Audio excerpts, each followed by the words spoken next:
Nós convidamos hoje a doutora, a juíza Márcia Cristina Sampaio, que vai falar um pouquinho sobre esse assunto, gente. Que o Estado protege as crianças vítimas de violência.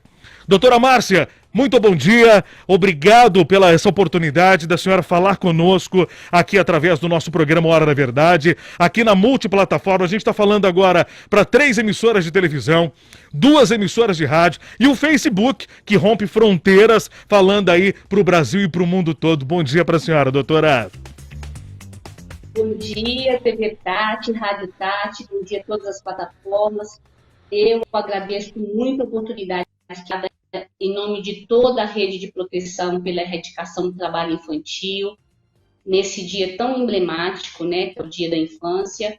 Eu agradeço a oportunidade de estar aqui e quero deixar claro que eu não estou sozinha, eu falo em nome de um fórum que Ribeirão Preto tem o prazer de ter, várias entidades, várias pessoas, várias ONGs que lutam pela defesa da criança, seja no aspecto do trabalho, que é a minha área de atuação, seja em vários outros aspectos, pela defesa do direito da criança enquanto ente em formação, que é credor de toda a proteção do Estado, da família e da sociedade. Muito obrigada pelo convite. Obrigado, senhora, doutor, da gente estar abordando esse assunto, falando sobre a esperança do amanhã. A criança é a nossa esperança, é a salvação desse nosso país.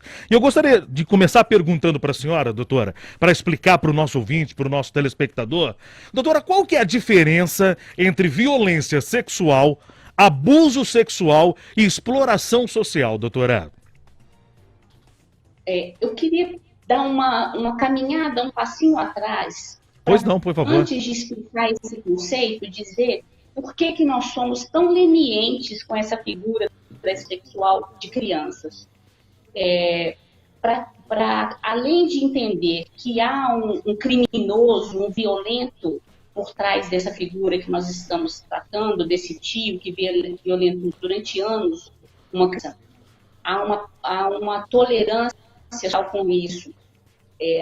O primeiro histórico, né, o primeiro registro de violência sexual em crianças se deu nas caravelas portuguesas, quando os portugueses vieram invadir o Brasil.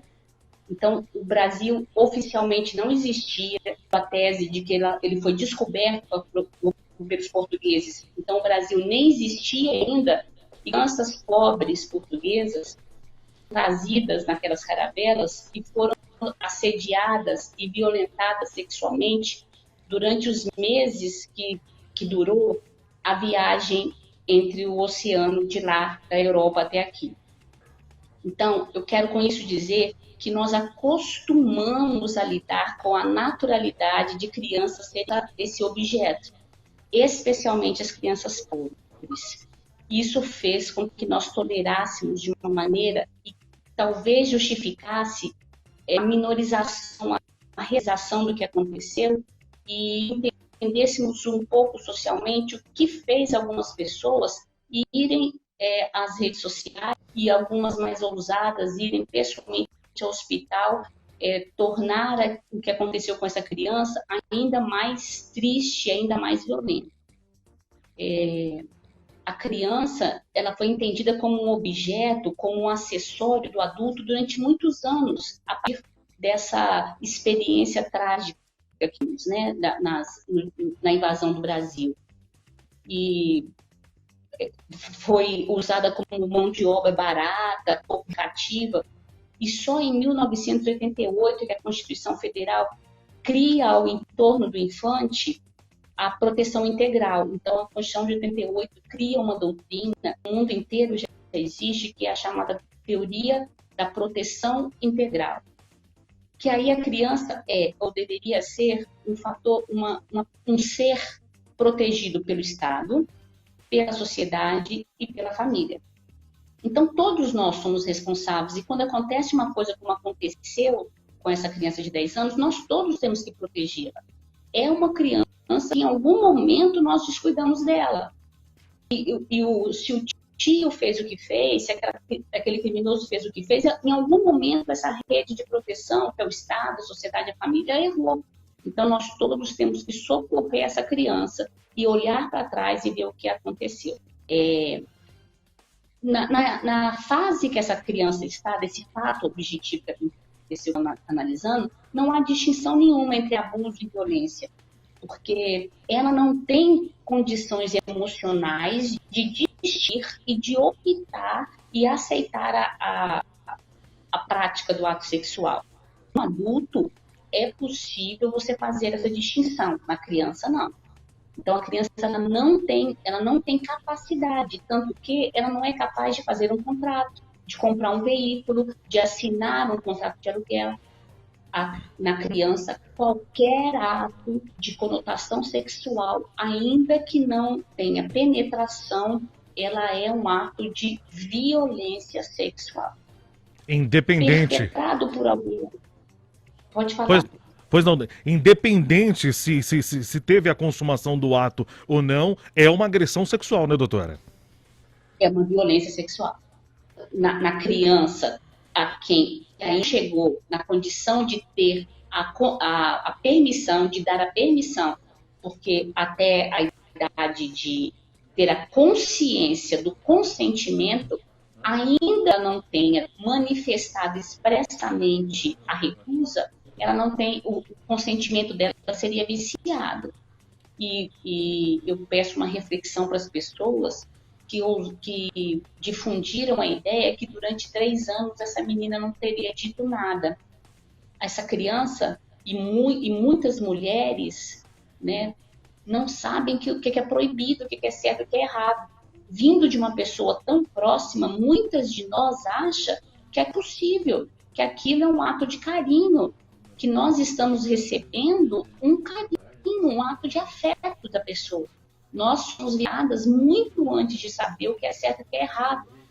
É perpetrar e aguçar a violência, dizer que essa menina, aos 6 anos, tinha condição de saber o que era proibido e o que não era proibido. Nós não sabemos isso aos 10, nós não sabemos isso aos 6. Por isso que a legislação, então, tem a realidade, diz que é violência sexual ou não tendo penetração.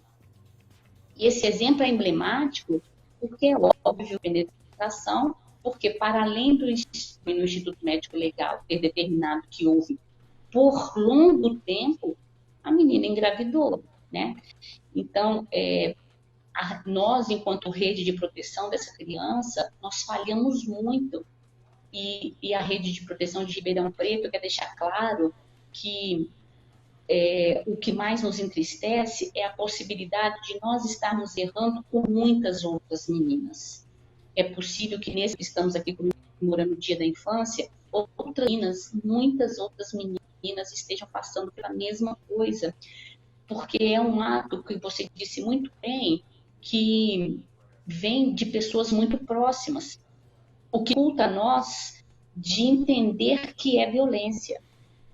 O carinho vindo, a violência, muito mais tarde nós percebemos que é violência, mas lá na tenra-idade a gente acha que é um ato de carinho, a gente acha que é normal, e isso nos marca para o resto da vida, sejamos homens ou mulheres.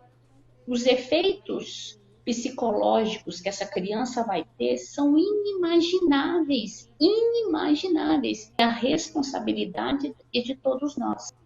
É por isso que nós, como sociedade, como família, como Estado, precisamos de estar muito atentos. Nós, professores, precisamos saber a perceber, ser capacitados para entender os sinais. É muito provável que essa criança fosse uma criança triste, ou violenta, ou ausente. É muito provável que uma criança sofra de violência física, use blusas longas no verão para esconder as violências físicas. É muito provável que ela sofra de evasão escolar. Então, nós da rede de proteção precisamos ser capacitados e ter um olhar sensível para os sinais que a violência social, emocional e sexual, que é a mais grave, deixa nas nossas crianças. O mundo futuro vai depender do olhar que nós damos para as crianças hoje, né? Cujo local é a escola, não é o trabalho, não é na cama de um maluco sexual, de um sexual. O lugar da infância, onde é que ela tem que estar? É na escola, nos turnos duplos, né? Uma escola de qualidade. Eu lamento que hoje, de comentar a infância, o nosso tema seja um tema tão triste, né? Minha fala seja uma fala tão triste de lamentar isso, sabendo que esse não é o único caso, né? Porque tantos casos a gente deve estar presenciando nesse momento.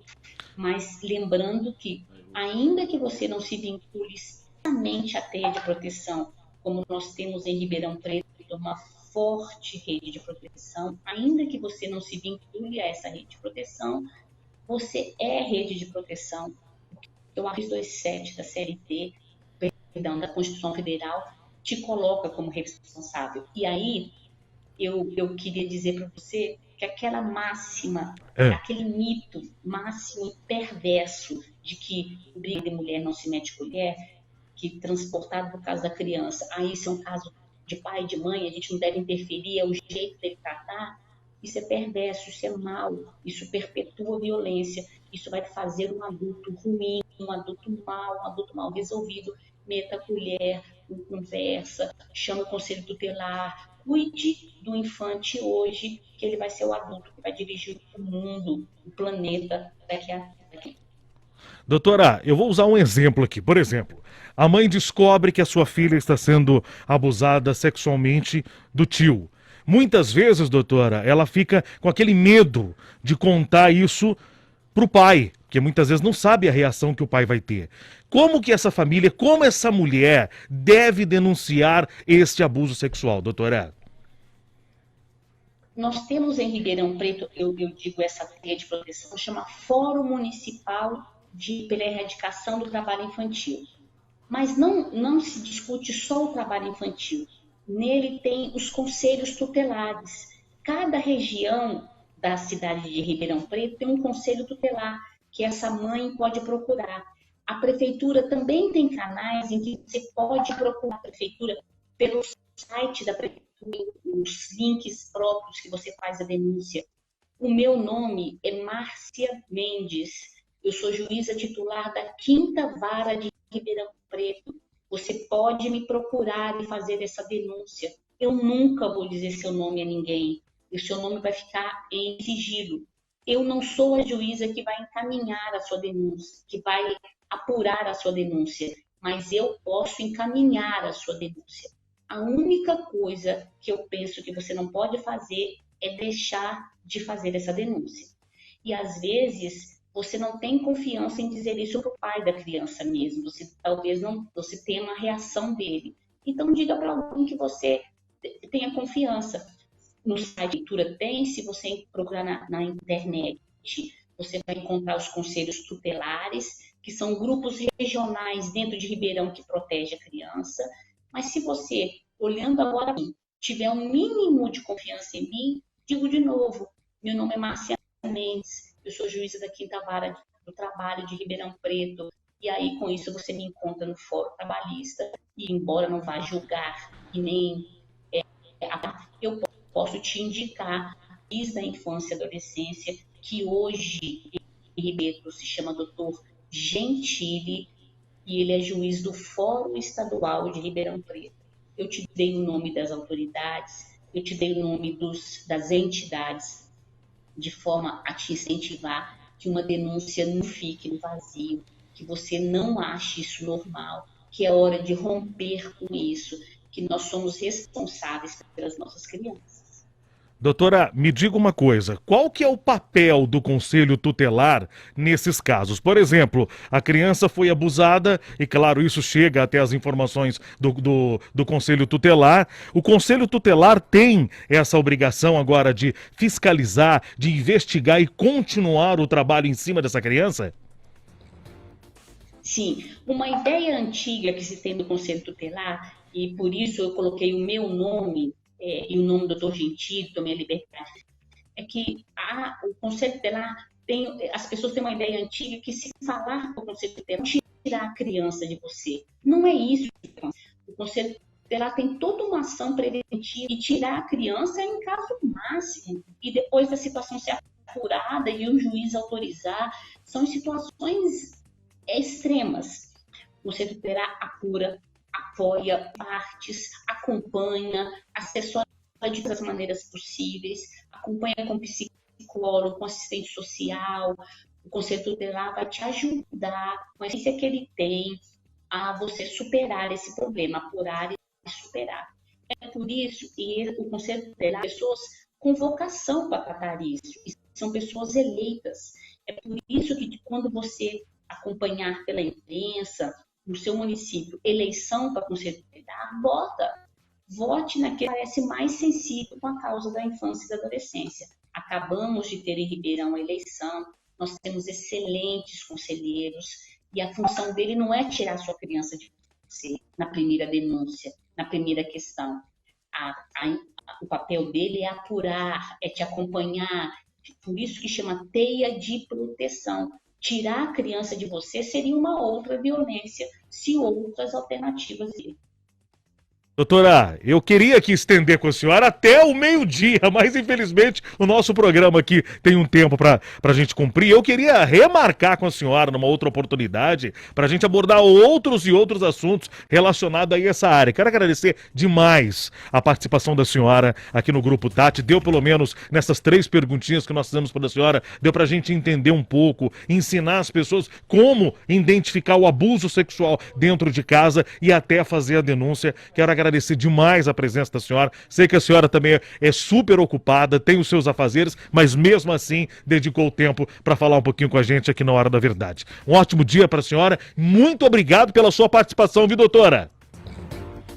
Eu agradeço, fico às ordens e eu aceito de antemão outros convites. Muito obrigada.